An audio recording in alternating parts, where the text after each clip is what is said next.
Hello everyone, welcome back to my channel. Guys, हाम्रो एकजना viewer हुनुहुन्छ राणा ध्वज पाखरिन। उहाँ सरले चाहिँ यस्तो खालको सेन्टेन्सहरू जस्तै दुर्घटना भएको जस्तो छ, मान्छे मारेको जस्तो छ, खुट्टा मर्केको जस्तो छ भन्ने सेन्टेन्सहरूलाई कसरी बनाउन सकिन्छ बताइदिए आभारी हुन्थ्यो सर भन्नुभएको छ। सो यस्तो खालको सेन्टेन्सहरू कसरी बनाउन सकिन्छ आजको भिडियोमा म तपाईँहरूलाई सिकाउन गइरहेको छु।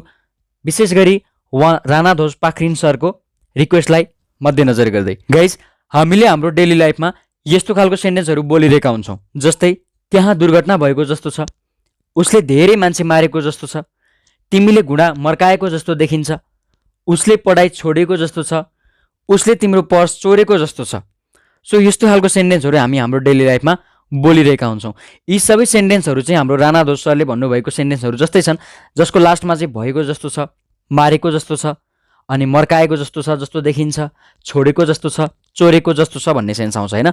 सो अब यस्तो खालको सेन्टेन्सहरूलाई हामीले इङ्ग्लिसमा बोल्न, इङ्ग्लिसमा यस्तो खालको सेन्टेन्सहरूलाई बनाउनको लागि चाहिँ दुई तरिकाले हामी यसलाई बनाउन सक्छौँ। एउटा नर्मल तरिका, एउटा अलिकति एडभान्स तरिका। अब म तपाईँहरूलाई यो दुईवटै तरिकाहरू, दुईवटै रुलहरू चाहिँ म सिकाउने छु यो भिडियोमा। सो भिडियोलाई अन्तिमसम्म हेर्नुहोला र यदि च्यानलमा कोही साथीहरू नयाँ हुनुहुन्छ भने प्लिज च्यानललाई सब्सक्राइब गर्नुहोला। सो गाइज, अब यस्तो खालको सेन्टेन्सहरूलाई बनाउन हामीले जुन दुईवटा रुलहरू युज गर्छौँ त्यसमा हाम्रो पहिलो रुल छ रुल 1। रुल 1 के छ भन्दा it seems that plus subject plus has a plus verb 3 plus object. सबैभन्दा पहिला अब हाम्रो यो फर्स्ट रुलमा के हुन्छ, इट सिम्स द्याट हुन्छ। इट सिम्स द्याटको मिनिङ चाहिँ के हो भन्दा यस्तो लाग्छ कि, यस्तो लागिरहेको छ कि, अथवा यस्तो देखिन्छ कि भन्नको लागि हामी इट सिम्स द्याटको प्रयोग गर्छौँ। त्यसपछि हाम्रो subject plus has have plus verb 3 plus object छ। यो हाम्रो प्रेजेन्ट पर्फेक्ट टेन्सको स्ट्रक्चर हो। अब हामीले अहिले जति पनि सेन्टेन्सहरू बोल्यौँ नि योभन्दा अगाडि, भागेको जस्तो छ, एक्सिडेन्ट भएको जस्तो छ, अनि मारेको जस्तो छ, छोडेको जस्तो छ, यी सबैमा लास्टमा एकको एकाएकी आएको छ नि, छोडेको, भागेको, हिँडेको, मारेको। सो यस्तो एको आएको भएको कारणले गर्दाखेरि यो हाम्रो प्रेजेन्ट पर्फेक्ट टेन्सको स्ट्रक्चर लगाएर बनाउनुपर्छ, किनकि प्रेजेन्ट पर्फेक्ट टेन्समा के हुन्छ, पर्फेक्टमा जहिले पनि लास्टमा एकको एकाएकी आउँछन्, अनि छ भन्ने बित्तिकै त प्रेजेन्ट भइहाल्यो होइन। सो अब यसमा हाम्रो छ इट सिम्स द्याट पहिला, त्यसपछि प्रेजेन्ट पर्फेक्ट टेन्सको। अब यो इट सिम्स द्याटसँग सधैँभरि प्रेजेन्ट पर्फेक्ट टेन्स मात्रै आउने भन्ने हुँदैन। अहिले हामीले बोलेको सेन्टेन्सहरू चाहिँ हाम्रो प्रेजेन्ट पर्फेक्ट टेन्सको सेन्टेन्स भएको कारणले यसमा प्रेजेन्ट पर्फेक्ट टेन्सको स्ट्रक्चर आयो। यदि हामीले अरू कुनै टेन्सको सेन्टेन्स बोल्दैछौँ भने इट सिम्स द्याट भन्दा पछाडि त्यही टेन्सको स्ट्रक्चर लगाएर हामी सेन्टेन्स बनाउँछौँ। सो इट सिम्स द्याट भन्दा पछाडि चाहिँ जुनसुकै टेन्सको स्ट्रक्चर पनि आउन सक्छ, तर आज हामीले जुन सेन्टेन्सहरू सिकिरहेका छौँ ती सेन्टेन्सको लास्टमा चाहिँ एको, भएको, मारेको, हिँडेको, लास्टमा एको एकाएकी आइरहेको छैन। त्यस कारणले गर्दाखेरि हामीले प्रेजेन्ट पर्फेक्ट टेन्सको स्ट्रक्चर लगाउँछौँ। सो यो भयो हाम्रो नर्मल रुल। यो चाहिँ नर्मल तरिकाले हामीले त्यस्तो खालको सेन्टेन्सहरू बनाउन सक्छौँ जुन हामी इक्जाम्पलबाट सजिलै बुझ्नेछौँ। अब अर्को रुल हेरौँ। अर्को रुल छ रुल नम्बर 2। रुल नम्बर 2 के छ भन्दा सब्जेक्ट प्लस सिम टु अथवा seems to plus have plus verb 3 plus object. अब माथि चाहिँ पहिला इट सिम्स द्याट आउँथ्यो भने अब दोस्रो रुलमा चाहिँ सुरुमै के आउँछ, सब्जेक्ट आउँछ, अनि सब्जेक्ट भन्दा पछाडि या त सिम टु या त सिम्स टु सब्जेक्ट अनुसार। जस्तै आई यु वी दे छ भने सिम टु, अनि हि सी इट छ भने सिम्स टु होइन, किनभने हाम्रो भएको जस्तो छ भन्दा त यो हाम्रो प्रेजेन्ट टेन्सको सेन्टेन्स हो। सो प्रेजेन्टमा अब सब्जेक्ट अनुसार सिम टु लाग्न पनि सक्छ, सिम्स टु लाग्न पनि सक्छ। अनि त्यसपछि आउँछ हाम्रो have plus verb 3 plus object. किन यसमा ह्याभ प्लस वर्ब 3 चाहियो भने प्रेजेन्ट पर्फेक्ट टेन्सको सेन्टेन्स हो भन्ने कुरा हामीलाई थाहा छ। सो प्रेजेन्ट पर्फेक्ट टेन्सको सेन्टेन्स हो भनेर देखाउनको लागि हामीलाई ह्याभ प्लस वर्ब 3 पनि चाहिन्छ। अब यसमा एउटा क्वेसन आउँछ, जस्तै माथि चाहिँ हेज ह्याभ छ, यसमा चाहिँ किन ह्याभ मात्र भएको भन्ने आउन सक्छ। हामीले सब्जेक्ट अनुसार जुन चुज गर्छौँ नि त्यो त अगाडि नै सिम टु अथवा सिम्स टुमा चुज गरिसक्छौँ नि, त्यस कारणले पछाडि चाहिँ हाम्रो फेरि ह्याभ अनि हेज पनि हुँदैन है त। सो यसमा चाहिँ have plus verb 3 plus object नै हुन्छ। सो अब यसलाई हामी सजिलै इक्जाम्पलबाट बुझ्न सक्छौँ। इक्जाम्पलको मद्दतबाट तपाईँले यसलाई क्लियरली बुझ्न सक्नुहुन्छ। अब हामी जाउँ इक्जाम्पलमा। अब हाम्रो पहिलो इक्जाम्पल रहेको छ त्यहाँ दुर्घटना भएको जस्तो छ। त्यहाँ दुर्घटना भएको जस्तो छ।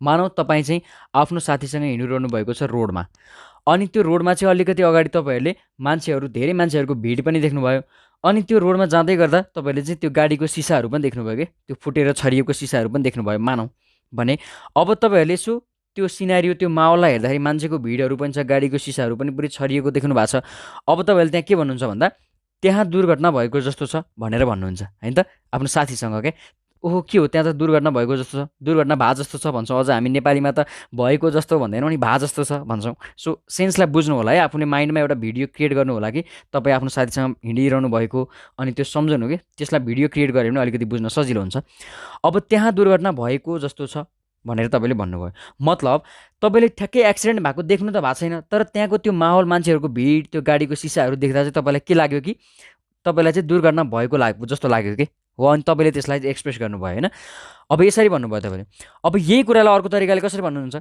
यस्तो लाग्छ कि त्यहाँ दुर्घटना भएको छ यसरी पनि भन्नुहुन्छ अथवा त्यहाँ दुर्घटना भएको जस्तो देखिन्छ भनेर पनि भन्नुहुन्छ सो त्यहाँ दुर्घटना भएको जस्तो छ भन्नु यस्तो लाग्छ कि त्यहाँ दुर्घटना भएको छ भन्नु र त्यहाँ दुर्घटना भएको जस्तो देखिन्छ भन्नु यो तीन तरिकाले जुन तरिकाले भने पनि आखिर कुरा एउटै हो सेन्स एउटै हो सो हामी कहिलेकाहीँ त्यहाँ दुर्घटना भयो जस्तो छ नि त भन्छौँ कहिलेकाहीँ चाहिँ होइन यस्तो लागिरहेको छ कि त्यहाँ चाहिँ दुर्घटना भएको छ है पक्कै पनि यसरी भन्छौँ अथवा त्यहाँ चाहिँ दुर्घटना भएको जस्तो देखिन्छ नि त भनेर भन्छौँ सो जसरी भने पनि कुरा एउटै हो यसमा दुर्घटना भएको भन्ने सेन्स आउँछ सो हाम्रो प्रेजेन्ट पर्फेक्ट टेन्स युज हुन्छ भन्ने कुरा चाहिँ हामीले सेन्टेन्स हेर्दै थाहा पाउनुपर्छ है त सो अब यसको इङ्ग्लिस ट्रान्सलेसन हामी एउटा नर्मल तरिकाले अर्को एडभान्स तरिकाले दुवै तरिकाले हामी गर्छौँ अब नर्मल तरिकाले पहिला यसलाई ट्रान्सलेट गर्दा यसको इङ्ग्लिस ट्रान्सलेसन के हुन्छ भन्दा it seems that accident has taken place there सबैभन्दा पहिला इट सिम्स द्याट चाहिहाल्यो यस्तो देखिन्छ कि यस्तो लागिरहेको छ कि भन्नको लागि अनि हाम्रो प्रेजेन्ट पर्फेक्ट टेन्सको भएको कारणले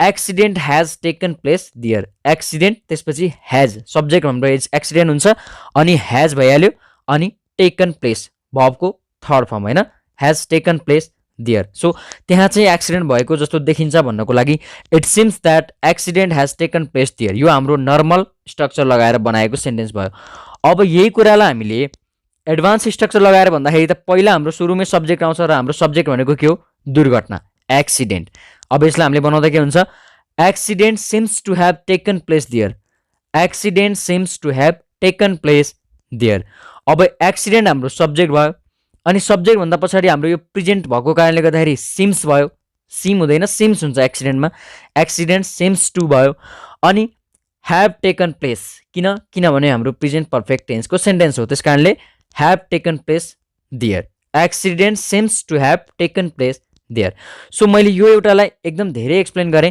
अब मैले बाँकी जति पनि इक्जाम्पलहरू ल्याउँछु तपाईँहरूले त्यसमा चाहिँ एकदम आफैले चाहिँ सब्जेक्ट यो हुन्छ आफैले यो यहाँ सिम्स हुन्छ यसमा सिम हुन्छ भन्ने कुरा बुझ्नुपर्छ अब हाम्रो सब्जेक्ट अनुसार है त सब्जेक्ट सिङ्गुलर प्लुरल के छ त्यो सबै कुराहरूलाई तपाईँहरूले ध्यान दिएर हेर्नुपर्छ सो अब हामी अर्को इक्जाम्पल हेरौँ तिनीहरूले धेरै मान्छे मारेका छन् जस्तो छ यसो बुझ्दा यस्तो लाग्छ कि तिनीहरूले चाहिँ धेरै मान्छे मारेका छन् जस्तो लाग्छ यसो इन्डाइरेक्टली बुझ्दा कि यसलाई अर्को तरिकाले भनिन्छ यस्तो लाग्छ कि तिनीहरूले धेरै मान्छे मारेका छन् यस्तो लाग्छ कि तिनीहरूले धेरै मान्छे मारेका छन् अथवा तिनीहरूले धेरै मान्छे मारेका छन् जस्तो देखिन्छ भनेको तिनीहरूले चाहिँ धेरै मान्छे मारेका छन् जस्तो छ भन्नु चाहिँ होइन अब डाइरेक्टली मारेको त ठ्याक्कै आँखाले मारेको त देखाएको छैन तर यसो बाहिर बुझ्दाखेरि त्यो माहौल बुझ्दा होइन त्यो मान्छेको बारेमा बुझ्दाखेरि चाहिँ त्यो तिनीहरूले चाहिँ धेरै मान्छेहरू मारेका छन् जस्तो देखिन्छ भन्नु खोजेको अब यसको इङ्ग्लिस ट्रान्सलेसन के हुन्छ हामी नेपालीमा जे भन्छौँ त्यो हाम्रो कुरा हो जसरी पनि हामी भन्न सक्छौँ तर इङ्ग्लिसमा बनाउने रुल चाहिँ त्यही नै हो अब यसको पहिलो ट्रान्सलेसन हुन्छ it seems that they have killed many people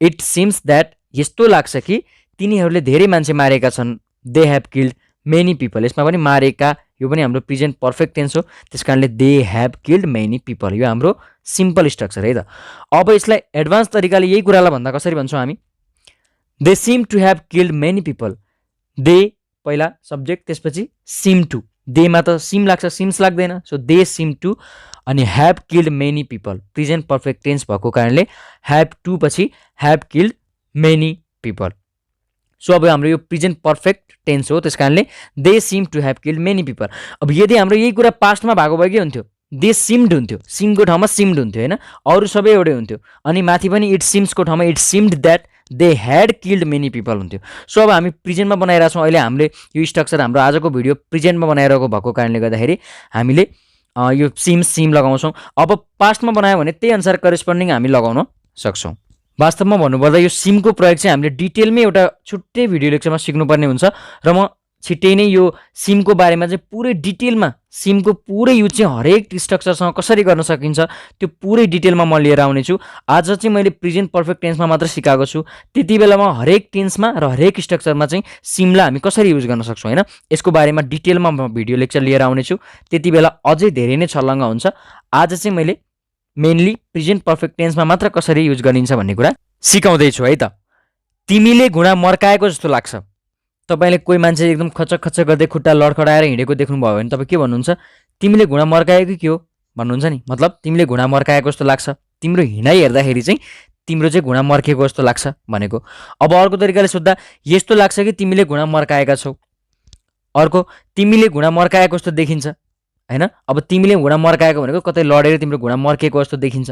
so यसरी चाहिँ हामीले सेन्टेन्स बनाउँछौँ। अब यसको इङ्ग्लिसमा ट्रान्सलेसन हेरौँ है त। It seems that you have spend your knee, it seems that you have spend your knee. अब हाम्रो स्ट्रक्चर अनुसार यो पनि हाम्रो प्रेजेन्ट पर्फेक्ट हो, त्यही भएर you have spend your née. Spain भनेको मर्काउनु, स्पेन्ड भनेको त्यसको भर्ब 3 हो है त। अर्को तरिकाले एडभान्स स्ट्रक्चर यसको के हुन्छ, एडभान्स तरिकाले कसरी बनाइन्छ? You seem to have spend your knee, you seem to have spend your knee. युमा सिम लाग्छ अनि टु भइहाल्यो, त्यसपछि have spend your knee. So structure अनुसार छ, स्ट्रक्चर अगाडि छ, तपाईँले स्ट्रक्चर अनुसार यो सेन्टेन्स बनाउन सक्नुहुन्छ। आफैले पनि बनाउनु होला, मैले भन्नुभन्दा अगाडि तपाईँले आफैले बनाउनु होला अनि मैले भनिसकेपछि त्यसलाई चेक गर्नु होला। अर्को, उसले पढाइ छोडेको जस्तो लाग्छ, यानि यस्तो लाग्छ कि उसले पढाइ छोडिसक्यो, मतलब यस्तो लागिरहेको छ कि उसले पढाइ छोडिसकेको छ। उसले पढाइ छोडेको जस्तो देखिन्छ, जसरी भने पनि कुरा एउटै हो। आजकल ऊ स्कुल गएको देखिँदैन, स्कुल जाँदैन यो भन्छ, उसले पढाइ छोडिसके जस्तो छ, छोडेको जस्तो छ भन्छौँ नि। अब यसलाई ट्रान्सलेट गर्दा हामी सिम्पलबाट पहिला it seems that he has left his study, it seems that he has left his study। अब अलि एडभान्स तरिकाले he seems to have left his study, he seems to have left his study। यसमा पनि छोडेको भनेको छ present perfect हो, त्यसकारणले माथि पनि तल पनि प्रेजेन्ट पर्फेक्टको स्ट्रक्चर लगाएर हामीले बनाएका छौँ। र यसमा हिज स्टडी नभनिकन स्टडी मात्रै भन्न पनि सकिन्छ, he seems to have left study मात्रै भन्न पनि सकिन्छ, आखिर उसकै पढाइको कुरा भइरहेछ है त। अर्को छ, तेरो साथीले धेरै नै पैसा कमाएको छ जस्तो छ, यानि यस्तो लाग्छ कि तेरो साथीले धेरै नै पैसा कमाएको छ, तेरो साथीले धेरै नै पैसा कमाएको जस्तो देखिन्छ, जसरी पनि कुरा एउटै हो। तेरो साथीले त धेरै नै पैसा कमाए जस्तो छ नि, के हो गफ त ठुलो ठुलो लाउँछ त, यहाँ यस्तो किने वहाँ उस्तो किने भनेर ठुल्ठुलो गफ लाउँछ, धेरै नै पैसा कमाएको जस्तो छ भन्छौँ नि। अब यसको ट्रान्सलेसन हेरौँ। It seems that your friend has earn a lot of money, it seems that अनि your friend has earn a lot of money, has earned present perfect. अर्को तरिकाले ल स्ट्यान्डर्ड तरिकाले भन्दाखेरि अलिक छोटो पनि हुन्छ, सुन्दा पनि राम्रो सुनिन्छ है। सो हामीले यो एडभान्स चाहिँ अझ धेरै जान्नुपर्छ। Your friend seems to have earned a lot of money, your friend seems to have earned a lot of money, धेरै नै पैसा कमाएको जस्तो देखिन्छ। अर्को इक्जाम्पल छ, तिमीले राजनीति सुरु गरेको जस्तो छ, यस्तो लाग्छ कि तिमीले राजनीति सुरु गरिसक्यौ, अथवा तिमीले राजनीति सुरु गरेको जस्तो देखिन्छ। तिम्रो गफहरू त सुन्दा त, तिम्रो भाषणहरू सुन्दा त, तिम्रो आजकलको यसो गफहरू सुन्दा त तिमीले त राजनीति सुरु गरे जस्तो छ नि त भनेर भन्छौँ नि हामी, मतलब राजनीति सुरु गरेको जस्तो देखिन्छ क्या तिम्रो गफबाट भनेको। अब यसको translation, it seems that you have started politics, it seems that यस्तो लाग्छ कि यु हेभ स्टार्टेड पोलिटिक्स, तिमीले चाहिँ राजनीति सुरु गरिसक्यौ अथवा सुरु गरेका छौ भनेको, सुरु गरिसक्यौ भन्नु र गरेका छौ भन्नु एउटै हो। अब यसलाई स्ट्यान्डर्ड तरिकाले भन्दा कसरी भन्ने, you seem to have started politics, you seem to have started politics, तिमीले चाहिँ राजनीति सुरु गरेको जस्तो छ, अब तिमीले चाहिँ राजनीति सुरु गरेको जस्तो देखिन्छ तिम्रो गफबाट, तिम्रो यसो बोली व्यवहारबाट भन्ने सेन्स आउँछ। सो तपाईँहरूले अब यो मैले 5-6वटा इक्जाम्पल मैले तपाईँहरूलाई यसमा सिकाएँ। अब प्रत्येक इक्जाम्पललाई मैले एक्सप्लेन गर्दै सिकाएको छु र हामीले डेली लाइफमा कस्तो खालको सेन्टेन्सहरू, यस्तो खालको सेन्टेन्सहरू कति पटक बोल्छौँ होला आफैले तपाईँले रिलेट गर्न सक्नुहुन्छ आफूले बोल्ने डेली लाइफमा बोल्ने कुराहरूसँग। र आजैबाट यो स्ट्रक्चरलाई तपाईँहरूले आफ्नो डेली लाइफमा बोल्न सुरु गर्नुभयो भने यो स्ट्रक्चर तपाईँहरूको दिमागमा बस्छ र जति बेला पनि तपाईँहरूले अङ्ग्रेजी बोल्दाखेरि यस्तो सेन्टेन्स बोल्नुपर्ने बेलामा टक्क यो स्ट्रक्चरमा आफ्नो त्यो बोली गइहाल्छ क्या। सो तपाईँहरूले यो चाहिँ एकदम ध्यान दिएर सिक्नु होला है त। अब तपाईँहरूको लागि यहाँ मैले 2वटा सेन्टेन्स लिएर आएको छु। उसले तिम्रो भाइलाई पिटेको जस्तो छ, अर्को हामीले सही मान्छे छानेका छौँ जस्तो लाग्छ। यो 2वटा सेन्टेन्सहरूलाई तपाईँहरूले कमेन्ट सेक्सनमा लेख्नुपर्ने हुन्छ। ट्रान्सलेट गरेर हाम्रो स्ट्रक्चर लगाएर। अब सकेसम्म चाहिँ म भन्छु मैले के रिकमेन्ड गर्छु भन्दा सिम्पल सेन्टेन्स भन्दा त्यो एडभान्स स्ट्रक्चर लगाएर तपाईँहरूले यो सेन्टेन्सको ट्रान्सलेसन गर्न सिक्नु होला है त। एकदमै सजिलो छ, त्यति धेरै गाह्रो छैन, अलिकति फोकस्ड भएर सिक्नुभयो भने। सो गाइज, तपाईँलाई आजको भिडियो कस्तो लाग्यो? यदि भिडियो मन परेको छ भने प्लिज भिडियोलाई लाइक, कमेन्ट र सेयर गर्नुहोला।